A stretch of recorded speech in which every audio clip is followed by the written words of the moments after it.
Judges chapter 2 from verse 6 to chapter 3 verse 6.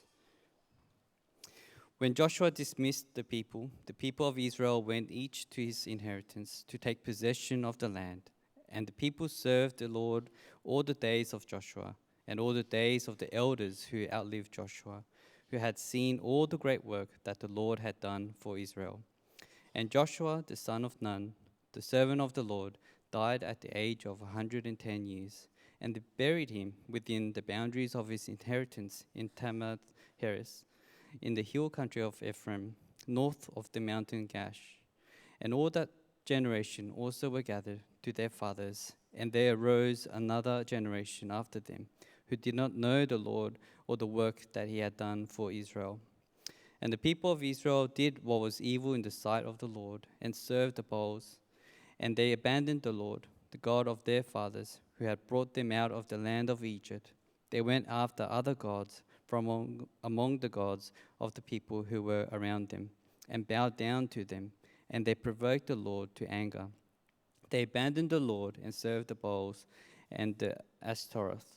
So the anger of the Lord was kindled against Israel, and he gave them over to plunderers who plundered them, and he sold them into the hand of their surrounding enemies, so that they could no longer withstand their enemies.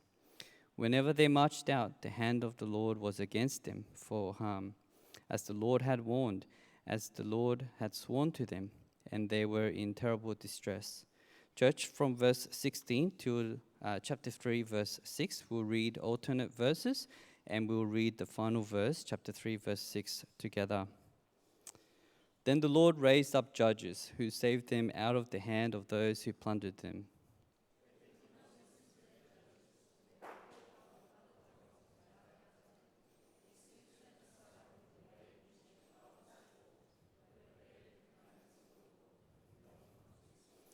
Whenever the Lord raised up judges for them, the Lord was with the judge, and he saved them from the hand of the enemies all the days of the judge. For the Lord was moved to pity by their groaning because of those who afflicted and oppressed them.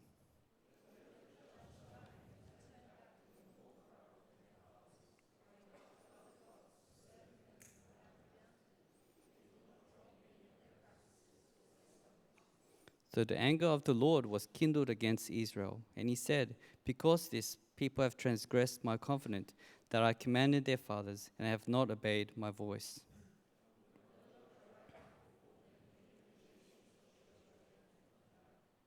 In order to test Israel by them, whether they will take care to walk in the way of the Lord as their fathers did or not.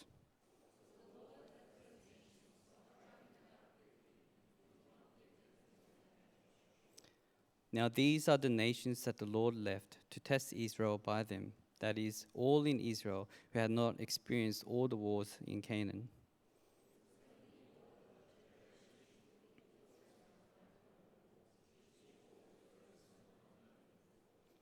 These are the nations, the 5 lords of the Philistines, and all the Canaanites, and the Sidonians, and the Hivites who lived on Mount Lebanon, from Mount Baal-Haron as far as Lebo-Hamath.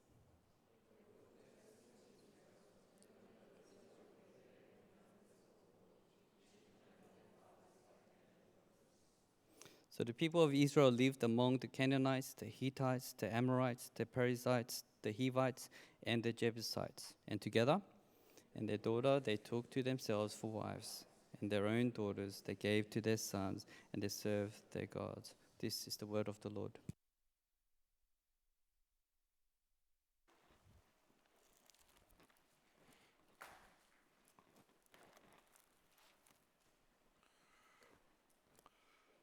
We began our journey through the new book of Judges last Sunday, and last Sunday's passage operates a bit like a prologue, and today's passage operates a bit like an introduction, a forest view of the book.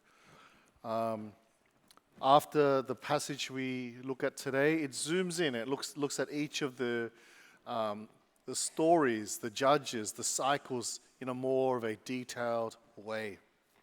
But today's passage gives us a glimpse of the overall picture of what is taking place, and that is that things were good under Joshua, and then Joshua died, and that whole generation died, and a new generation rose up, and instead of following what the Lord had commanded, they abandoned God, and they looked to the gods of the people around them, and they started to mingle, they started to intermarry. This devastated their military campaigns because God was no longer giving them victory. And so instead of having victory, they started to lose territory and be harassed. And then they cried out to God. When things were bad, they cried out to God. And the Lord raised up judges. And so with these, often it's sort of a partial or a sectional geographical story. Sometimes it's not the entire region. Sometimes it's one area of the promised land that where all the action is taking place.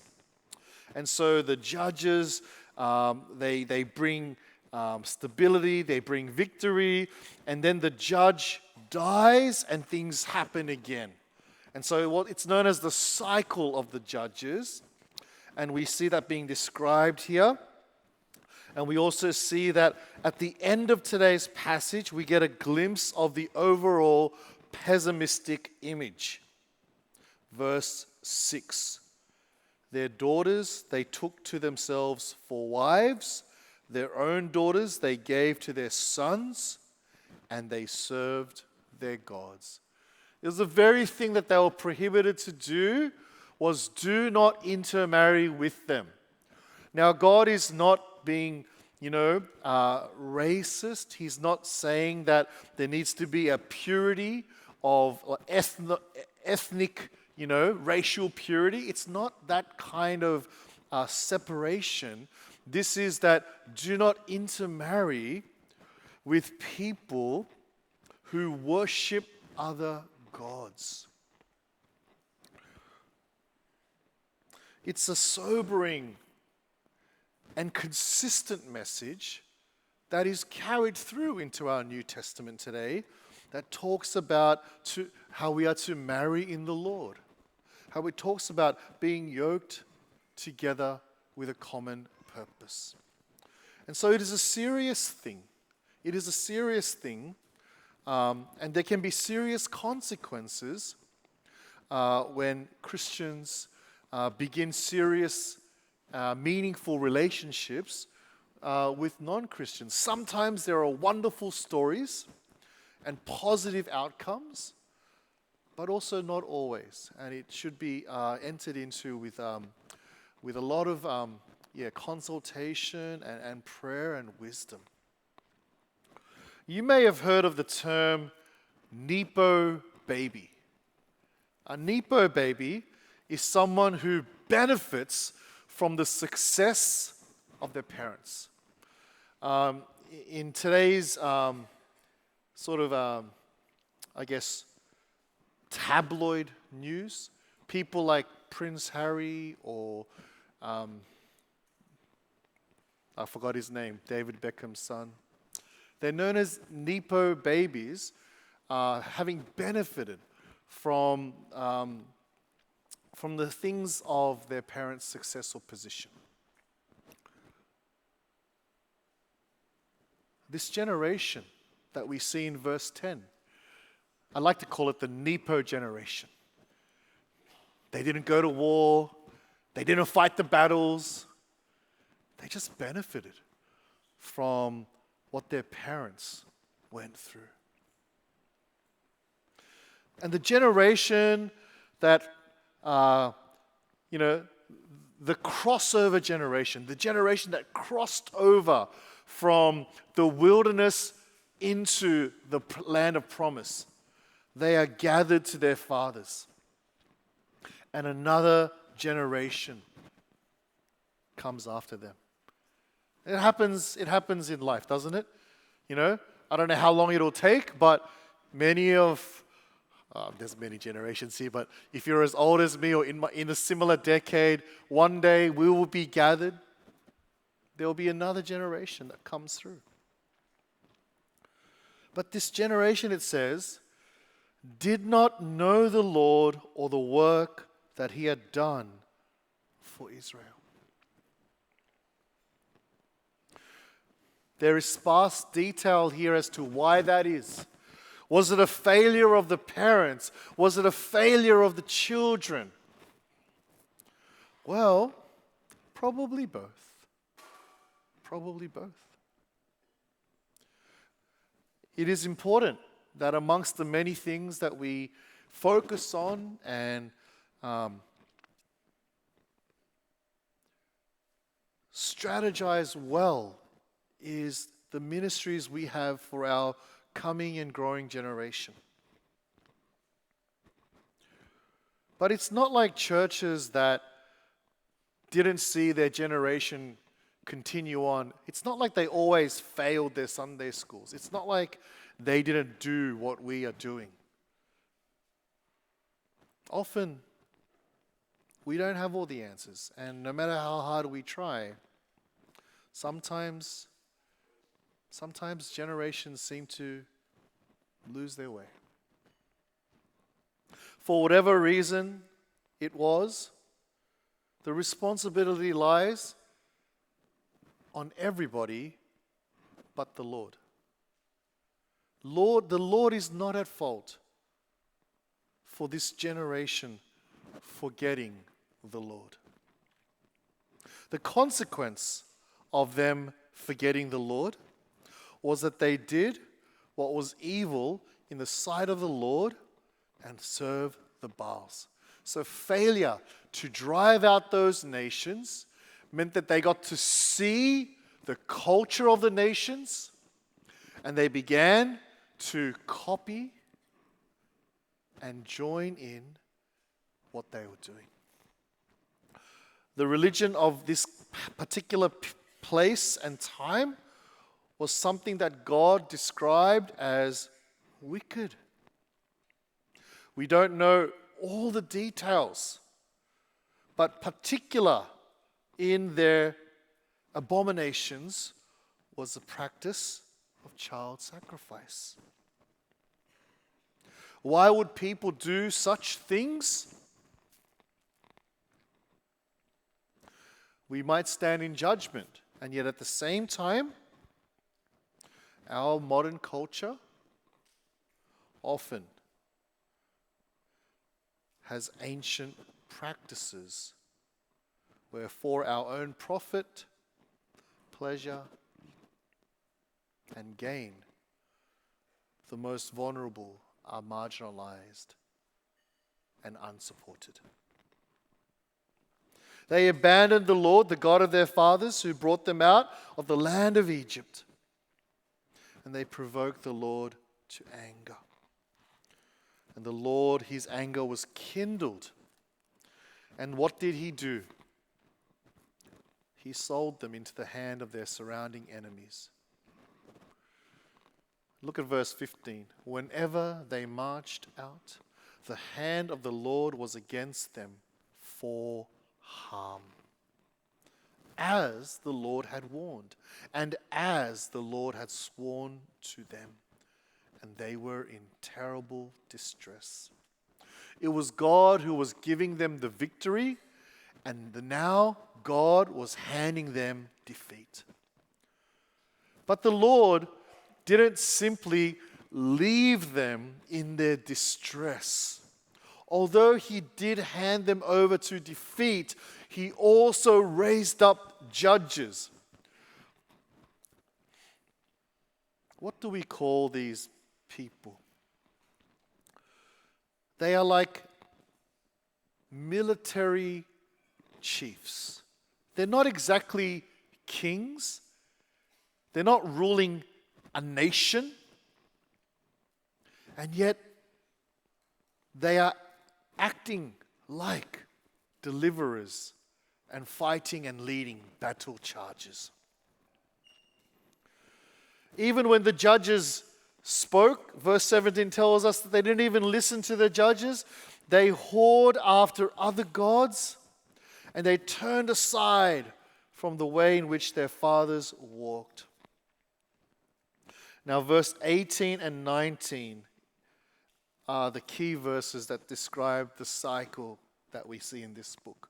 Whenever the Lord raised up judges for them, the Lord was with the judge, and he saved them from the hand of their enemies all the days of the judge. For the Lord was moved to pity by their groaning because of those who afflicted and oppressed them. But whenever the judge died, they turned back and were more corrupt than their fathers, going after other gods, serving them and bowing down to them. They did not drop any of their practices or their stubborn ways. And this cycle would just continue. They would rebel, they would need deliverance, they would be delivered, then the judge would die, and again and again.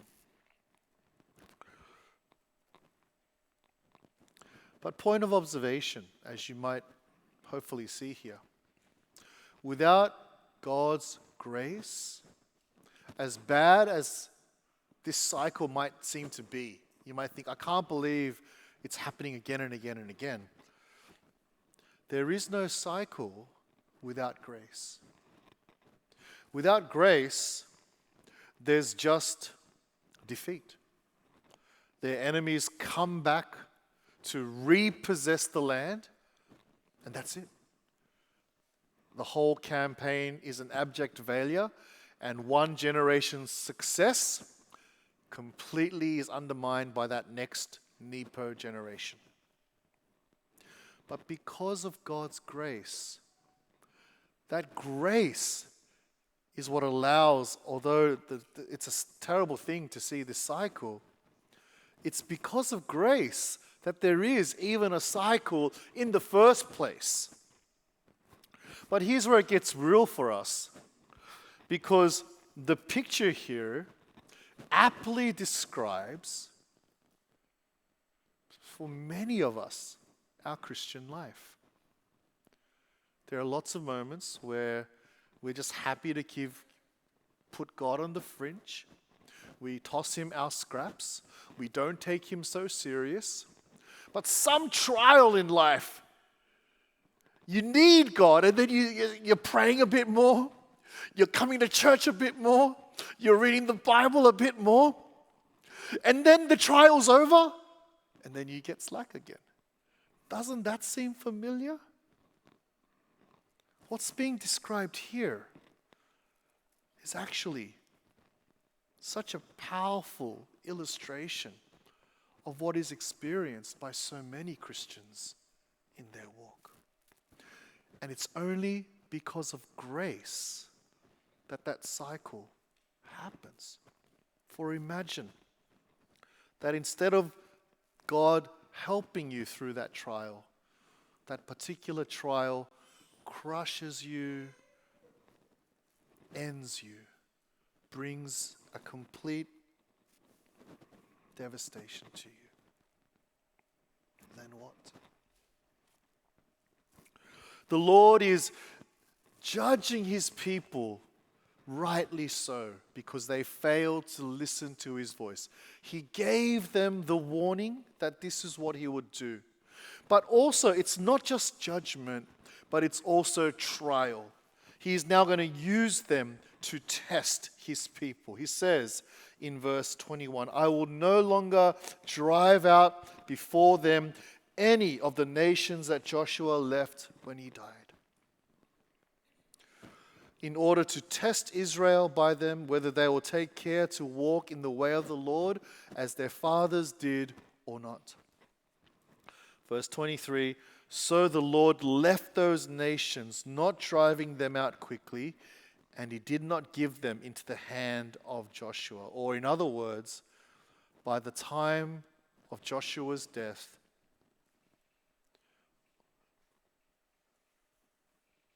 although the land was taken, the nations were not completely dispossessed. So we see the list in the next chapter. the Philistines, the 5 lords of the Philistines and Canaanites, Sidonians, Hivites. It's a bit of a clustered description, a general description. Verse 4, they were for the testing of Israel, to know whether Israel would obey the commandments of the Lord, which he commanded their fathers by the hand of Moses. There is also another reason as well. It's not just judgment and trial, but also training.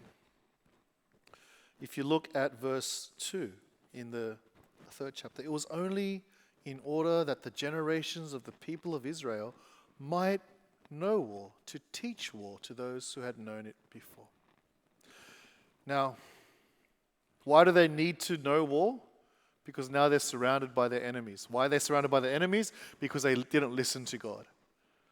But now that they are surrounded by the enemies, because they didn't listen to God, the Lord would use their enemies to teach them war in order that so that they can battle their enemies. Do you sort of see the cycle, this loop here? The people did not need to learn war if they had listened to God and completely driven out their enemies.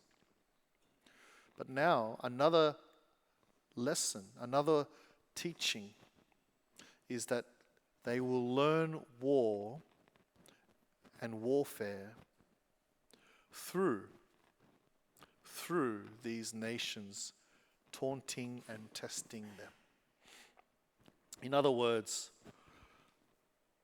God turns their failures into his purpose. And in his sovereignty, this is the kind of things that God is able to do. God continues to do such wise and wonderful things today. So often, a Christian who can be powerfully delivered into Christ, so often their particular area of sin, their particular vice, the particular things that they were being destroyed by, often once they are redeemed, those are the very things that they can be able, those are the areas that they can serve and minister for God's purpose. God has a way of turning things for his glory and purpose. So you look now down to verse 6, which we already talked about, and this is the state of play. They are living in Canaan and they are looking like Canaan. In other words, you could rewrite verse 3. These are the nations, the Philistines, the Canaanites, the Sidonians, the Hivites, and the Israelites. They were all living in Canaan, and they were intermarrying and serving the local gods. This is the summary of the situation. And again, this is pointing to a desire for a king who will unify the tribes, unify the nation, and lead the people in the right worship of God.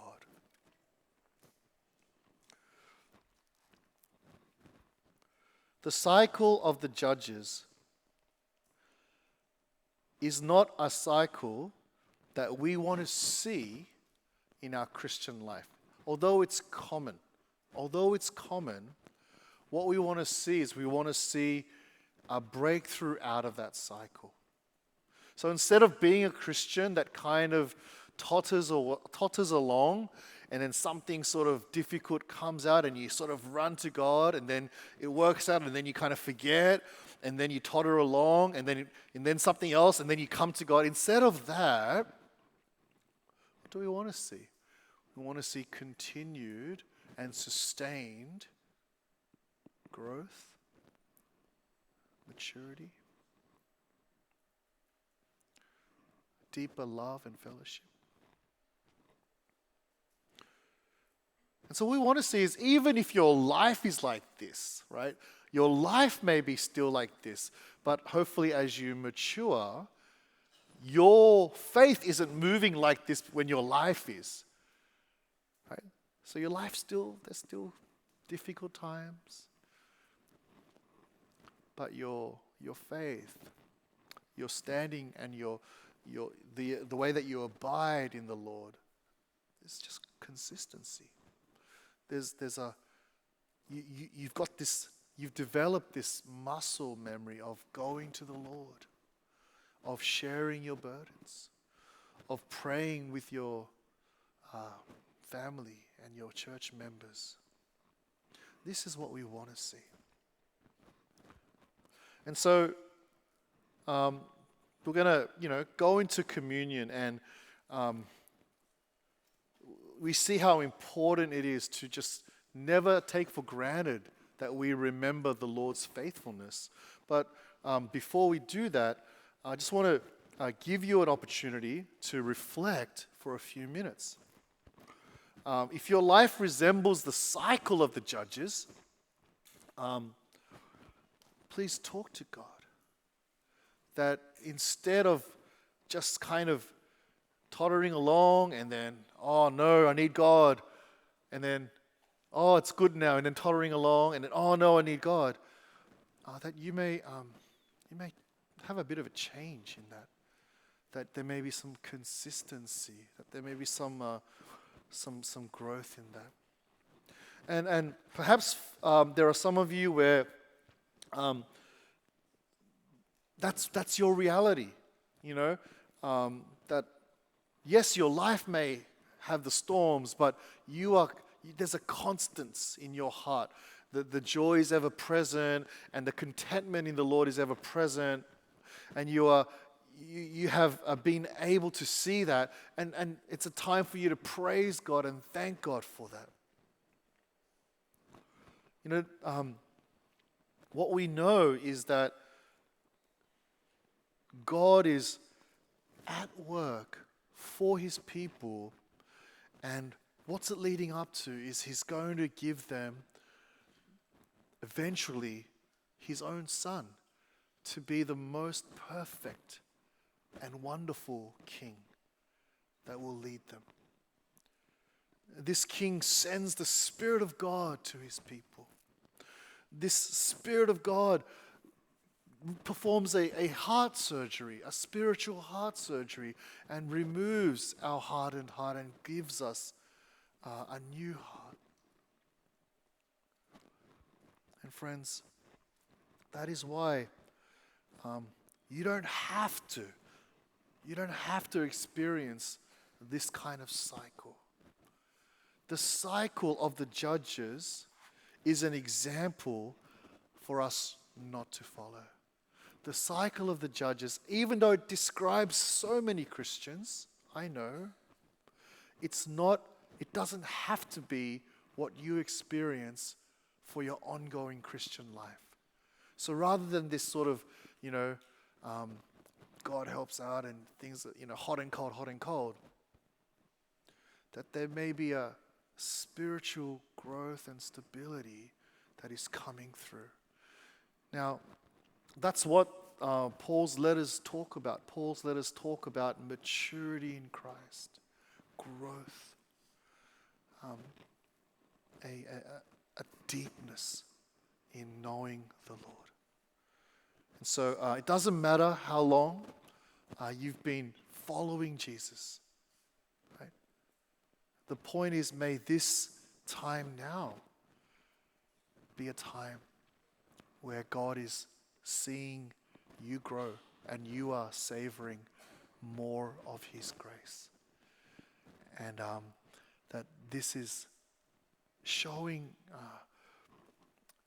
giving you a life that is richer, not because everything is good, but God's goodness is able to just really surpass all those things that you are experiencing.